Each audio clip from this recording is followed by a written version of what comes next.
Eu não ia fazer esse vídeo, mas não tem como. Tem muita coisa que eu quero falar depois dessa derrota humilhante do Brasil contra a Argentina, que a gente perdeu aí por 4-1 nas eliminatórias. Cara, tem muita coisa que eu quero falar aqui e são problemas que eu vejo poucas pessoas falando. Eu gosto de trazer uma visão um pouco mais macro, digamos assim, do atual cenário do futebol brasileiro.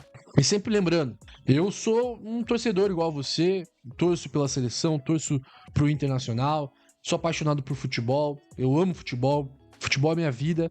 Eu trabalhava com futebol antes de criar conteúdo aqui no YouTube. Então, cara, é apenas a opinião de um cara que ama futebol, tá certo? E, cara, eu acho que, aí é uma opinião totalmente pessoal, eu acho que sim, o Brasil está vivendo, o futebol brasileiro está vivendo o seu pior momento desde que o futebol se tornou profissional aqui no Brasil. Por vários motivos, eu acho que a gente pode separar os problemas do futebol brasileiro em 3 esferas. A esfera da gestão do futebol brasileiro, que a CBF é a responsável, a esfera dos treinadores, né, ou seja, do comando técnico, da parte tática, da parte técnico-tática dentro de campo, e em terceiro, a qualidade dos nossos jogadores. Por mais que eu adore Bruno Formiga, Vitor Canedo, em que eles levantam a bandeira que nossa geração é maravilhosa, nossa geração tem vários grandes craques, eu discordo. Eu acho que se você pegar essa geração e comparar com várias outras gerações do futebol brasileiro, essa é a pior geração. Só que o Brasil é tão forte, o Brasil tem tantos jogadores, sempre vai ter talento aqui, sempre vai ter jogadores talentosos, que mesmo assim a gente consegue ter caras que vão estar brigando pelo prêmio da Bola de Ouro, vão estar brigando pelo prêmio de ser melhor jogador do mundo, igual o Rafinha, o Vinícius Júnior foi eleito o melhor jogador do mundo na temporada passada. Você tem o Rodrigo, você tem o Estevão, o Endrick aí, você tem vários jogadores com muito talento nessa geração. Mas se você comparar essa geração, qualquer outra geração de qualquer outra Copa do Mundo, dos anos 50 pra cá, pelo menos, onde a gente tem mais informação, na minha opinião, assim, é claramente a pior. Se você pegar a Copa de 90, em que o Brasil também viveu uma crise muito brava ali para aquela Copa, com o Lazzaroni, você tinha o Romário surgindo, você tinha o Bebeto surgindo. O Bebeto surgindo não, o Bebeto já estava como jogador consolidado, mas o Romário ainda novo, você tinha Renato Gaúcho já consagrado, você tinha vários grandes jogadores naquela seleção, o Valdo, fora que a gente tinha também Mauro Galvão, Ricardo Rocha, enfim, Leandro. E se você pegar outros períodos, por exemplo, o período ali para a Copa de 2002 também foi muito conturbado. O Brasil só se classificou ali na última rodada para as eliminatórias, ou na penúltima, se eu não me engano. A gente foi eliminado por Honduras, que na minha opinião é o segundo maior vexame da história do futebol brasileiro. O maior vexame é o 7-1, em segundo eu coloco a derrota para Honduras, onde a gente foi eliminado daquela Copa América de 2001. E, na minha opinião, em terceiro lugar eu coloco aqui essa derrota para a seleção argentina. Mas, por exemplo, se você pega a geração da Copa de 2002, não preciso nem falar, né? Ronaldinho, Ronaldo voltando, Romário fazendo mais 70 gols naquele período. Em 2000 ele fez mais de 70 gols pelo Vasco. Rivaldo era um dos melhores jogadores do mundo naquela época. Alex, Djalminha, você tinha muitos craques naquele período, muito cara bom. Elber é um dos maiores ídolos da história do Bayern de Munique. Ele ganhou uma Champions com o Bayern de Munique, sendo um dos principais jogadores do Bayern. E ele não era nem sequer convocado naquele período da seleção. Então, em outros momentos, em outros períodos em que o Brasil estava em crise, estava em um péssimo momento, até, por exemplo, 2010, 2014, até nas últimas Copas mesmo, né? Você tinha, por exemplo, o trabalho sólido do Tite, em que a seleção do Tite atropelava nas eliminatórias para 2018 e nas eliminatórias para 2022. O Brasil sendo campeão de maneira tranquila da Copa América, né? O Brasil para a Copa de 2010, com Dunga foi campeão da Copa América, foi campeão da Copa das Confederações. Para 2014 foi campeão jogando muita bola. O Brasil jogou muito bem naquela Copa das Confederações de 2013, atropelando por 3-0 a Espanha, tanto que o Brasil chegou muito otimista para a Copa de 2014. E foi um dos pontos ali que fez com que o fator mental pesasse tanto na cabeça dos atletas, porque ali tinham vários atletas que não aguentavam mentalmente a responsabilidade de ser favorita ou uma das grandes favoritas para conquistar aquela Copa de 2014. E aí isso pesou nos jogadores e o 7-1 foi consequência não só disso, né, de uma série de fatores, mas o 7-1 tem muito a ver com o fator mental dos jogadores. E hoje, cara, a gente não tem nem os grandes craques em que a gente pode se apegar, igual antigamente. A gente não tem um grande leque de opções. Por mais que o Vinícius Júnior, o Rafinha, Rodrigo, a gente tenha grandes craques que estão brilhando sim no futebol brasileiro, no futebol europeu, estão entre os melhores do mundo. Se a gente fizer aí a lista dos 10, 15, 20 melhores do mundo, você vai ter ali 5 brasileiros, 3, 4, porque o Brasil, mesmo uma geração mais fraca de todos os tempos, na minha opinião, ainda consegue ter material humano, ainda consegue ter jogadores talentosos que vão ficar ali entre os melhores da Europa. Começando então pela CBF, vamos tirar aqui o elefante da sala, que é o Edinaldo. Foi reeleito, sendo um candidato único, no sistema maravilhoso, super democrático, super justo da CBF, que não tem intenção nenhuma de manter os mesmos no poder. Não tem. É um sistema muito democrático, em que qualquer pessoa pode participar, qualquer pessoa minimamente interessada em querer mudar o futebol brasileiro, como por exemplo o Ronaldo, né, pode participar. Só que não, né? Vale sempre lembrar que a CBF não é uma empresa, tá? A CBF é uma instituição de terceiro setor, ou seja, não é uma ONG, mas é uma confederação que não tem fins lucrativos. O objetivo da CBF é fomentar e organizar o futebol brasileiro. Se a gente for falar da CBF, a gente vai falar dos problemas de calendário, a gente vai falar dos problemas de gramado, a gente vai falar dos problemas de arbitragem. Só que eles não têm o mínimo interesse de arrumar isso, né, de mudar isso. Os problemas nas divisões inferiores. A gente tem esse calendário bizarro, com tantos estaduais, para fazer com que as federações estaduais ainda tenham influência política, ainda tenham também, através dos estaduais, mais uma boquinha em que eles podem mamar. Porque como é que a federação estadual vive? Como é que ela consegue permanecer viva? Com a mesada da CBF, né? A CBF dando dinheiro para as federações estaduais, que em contrapartida vão sempre acabar votando em um mesmo cara, para que esse cara continue enviando as mesadas para os presidentes das federações estaduais. E outra forma das federações também poderem arrecadar é através dos estaduais. A CBF traz todos esses problemas que a gente fala aqui todas as semanas, e é engraçado, porque vai ter, escreve o que eu tô falando, vai ter até o final do ano presidente de clube, dirigente reclamando ou de calendário, ou reclamando de gramado, ou reclamando de arbitragem. Vai ter, como todo ano sempre tem. Só que é engraçado, porque todos os clubes votaram no Edinaldo. Lógico, existem clubes que publicamente se demonstram contra ou insatisfeitos com a gestão do Edinaldo. Mas na hora H, na hora de peitar, na hora de formar um grupo político para querer combater o grupo político do Edinaldo, os caras peidam na farofa. Essa é a verdade, os caras têm medo de tomar retaliação, então eles acabam votando no Edinaldo. Qualquer movimento político, por exemplo, o Ronaldo, nenhum clube abraçou a hipótese do Ronaldo virar presidente. Pode ter gente aí nos comentários falando, mas o Ronaldo não ia mudar nada. Cara, que seja, cara, mas pelo menos ia ter um candidato a mais. A gente ia ter, de fato, uma eleição com 2 candidatos. Todo mundo simplesmente aceita o Edinaldo, o que eu acho muito estranho. Tá? Eu acho muito estranho essa história de simplesmente todos os clubes, as federações eu entendo, mas eu acho muito, assim, engraçado, todos os clubes da Série A, todos os clubes da Série B, toda rodada do Brasileirão tem cara reclamando, enchendo o saco sobre juiz, sobre arbitragem, sobre gramado, sobre calendário. Chega na hora H, todo mundo vota no cara e assim, quietinho, ninguém fala nada, um ou outro dirigente acabou falando aí, e acaba aceitando a situação do Edinaldo ter esse poder supremo dentro do futebol brasileiro, porque parece isso, o cara tem um super poder, o cara é como se fosse o imperador, igual no Star Wars, né? E aí tem um outro problema que é pouco falado, eu vejo muita gente falando aí nos vídeos, né, pelo YouTube, se você soubesse a máfia que rola por trás da seleção, se você soubesse que a seleção, ela é dos empresários, a seleção é organizada pelos empresários, tudo, né, pra convocar apenas os jogadores dos empresários. Cara, é muito pior do que isso. Bom se fosse isso.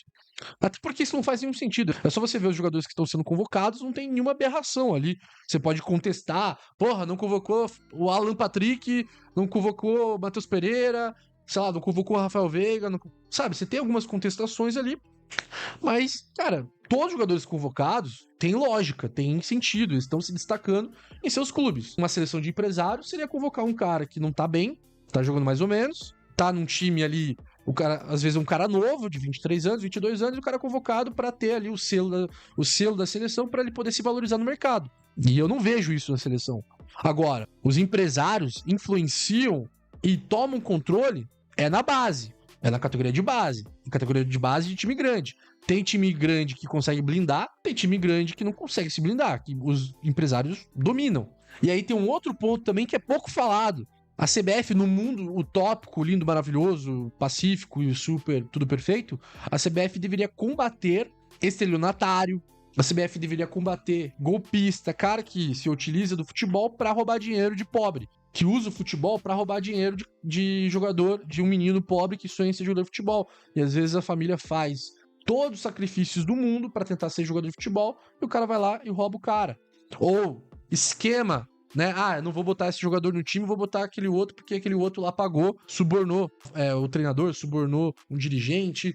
A CBF caga pra isso e pouca gente fala sobre isso. Esse ponto é um dos principais motivos que está, sim, prejudicando a qualidade dos nossos jogadores. Muito menino bom de bola, muito menino talentoso ficou pelo caminho porque teve algum golpista, algum empresário mal intencionado. Porque se você tem empresários que dominam a categoria de base, falando, ó, esse ciclano não pode jogar, o fulano que vai jogar. Ah, esse garoto aí, ele é muito baixinho. O garoto às vezes é muito talentoso, o garoto às vezes joga muita bola, muito baixinho. Não, bota o menino mais forte aí.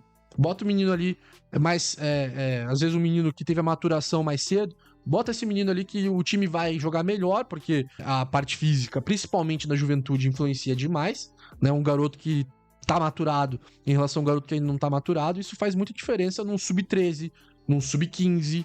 Então, às vezes, não só pela sacanagem, né, de preterir uns jogadores para colocar outros, mas também pelo lado físico, pelo lado pensando em vender para a Europa, acaba prejudicando a formação do treinador. O treinador fica limitado. O treinador, às vezes, tem que obedecer a direção do clube para não perder o emprego e acatar, né, as medidas ali do clube, que muitas vezes esses clubes estão atrelados a empresários. Então fica muito complicado. Como é que você vai formar um treinador que ele tá tendo suas ideias ali sendo limitadas por empresários e por interesses de terceiros? Fica muito difícil o cara conseguir desenvolver suas ideias dentro de campo. Tem esse fator. Aí entra a questão da crise de identidade que o futebol brasileiro começou a viver, principalmente, eu coloco aí de 2010 para cá.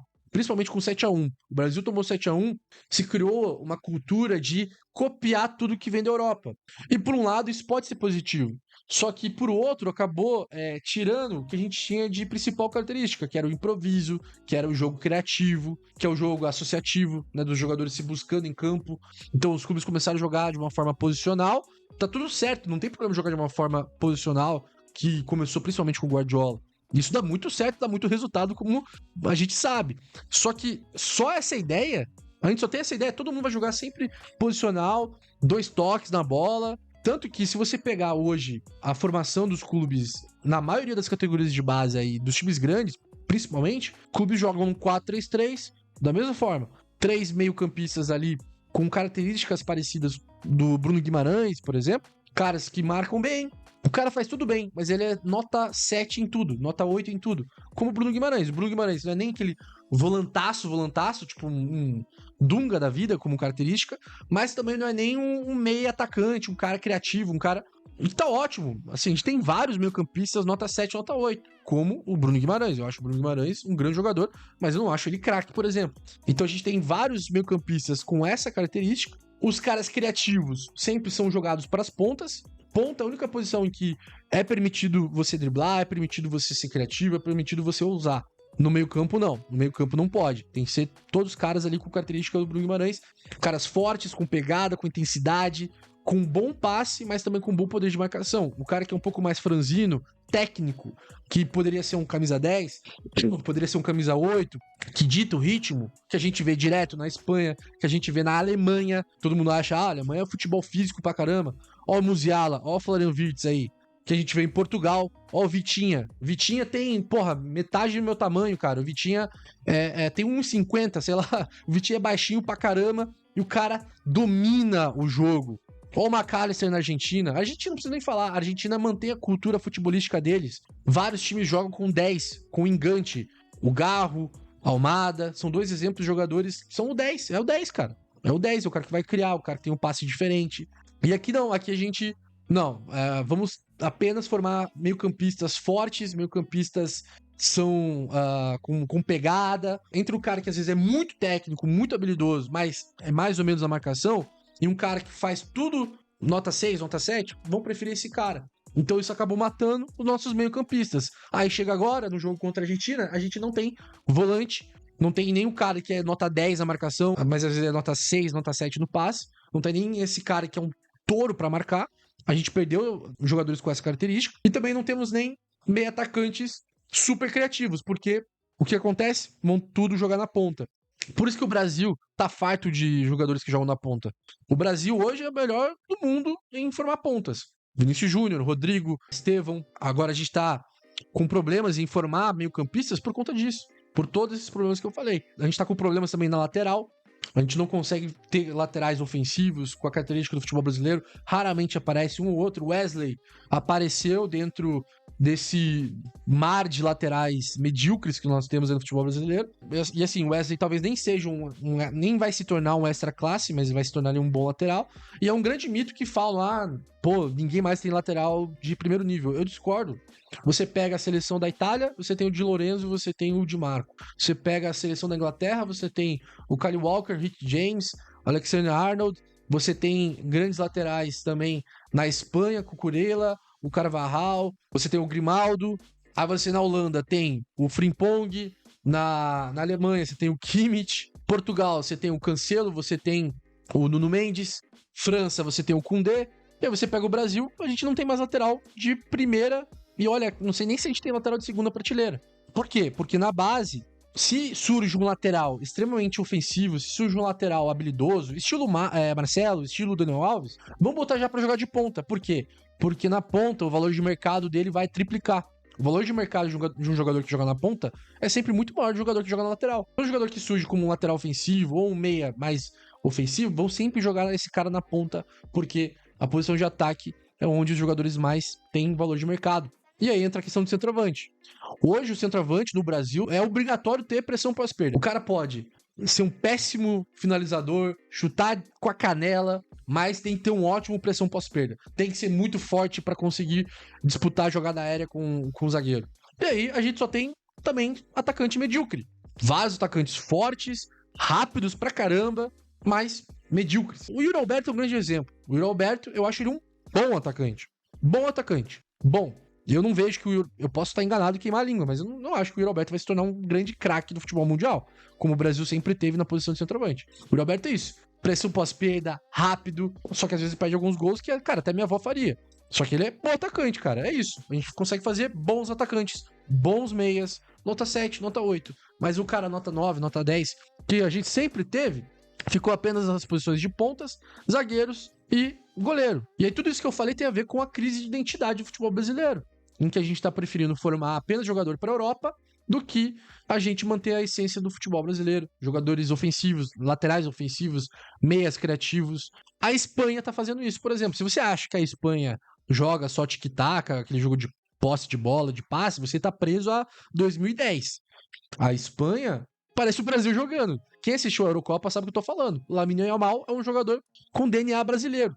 O Nico Williams é um jogador com DNA brasileiro. Parece um jogador brasileiro, o Nico Williams. Né? Você pegar o Dani Olmo, muito habilidoso. É um exímio camisa 10, o Dani Olmo. O Pedri, baixinho, também. Domina o meio campo. Cerebral, um dos jogadores mais importantes do Barcelona.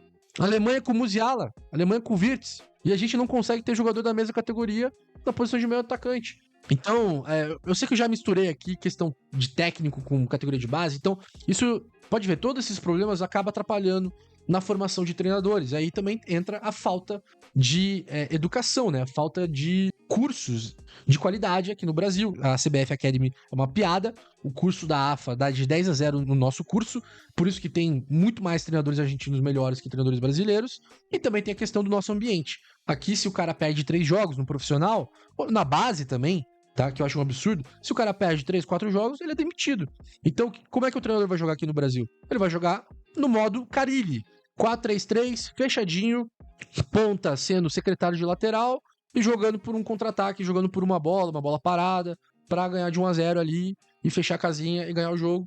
Pra quê? Pra que o treinador consiga permanecer no cargo. Pra que o treinador possa sobreviver e não ser demitido. Então o ambiente também atrapalha demais na qualidade. Como é que você vai ter um cara que vai desenvolver o trabalho dele se ele em 3 jogos empatou uma e perdeu 2 jogos e o cara vai ser demitido? Fica difícil o cara conseguir trabalhar dessa forma. E, por fim, a última coisa que eu queria falar aqui é a falta de preparo emocional e psicológico para os nossos garotos, principalmente na base. Pouquíssimos clubes se preocupam com a parte psicológica e com a parte mental dos garotos, porque os garotos tiveram toda a infância na favela, na periferia, em comunidades, no interior. Então, muitos desses garotos tiveram uma infância muito difícil, com vários problemas familiares. Muitos garotos não tiveram um pai presente, até por isso que o treinador aqui, ele é mais paizão, porque muitos desses garotos, quando eles vão pra base e ficam alojados, o pai desses caras é o treinador. Então, por isso que muitas vezes o treinador, às vezes, não tem nem tempo de estudar, de se desenvolver, de fazer algum curso, porque, cara, tem que cuidar dos garotos pra ver se esses garotos não vão se envolver com droga e com tráfico. E aí, o trabalho mental, o trabalho psicológico, até de educação mesmo, né, a gente tem uma educação pífia, né, junta tudo isso, aí esse garoto começa a jogar bola, começa a se destacar na categoria de base, aí esse cara sai da extrema pobreza e se torna rico. Começa a ganhar 50 mil reais por mês.